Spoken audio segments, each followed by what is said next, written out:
আজকে আমরা খুব লাকি, কারণ জুমা শেষ করেই আমরা একটা জানাজা পেয়ে গেলাম। চাইনিজ মুসলিমদের জানাজায় একটা ইন্টারেস্টিং ব্যাপার আছে।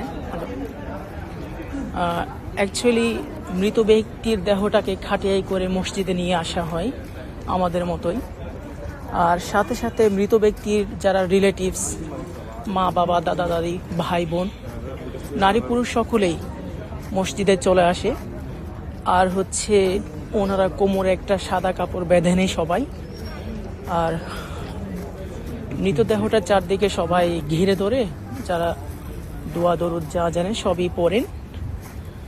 আর হুজুর নামাজ শেষ করে এসে আমাদের মতো করে জানাজার নামাজ পড়িয়ে পরবর্তীতে দাফন করা হয়।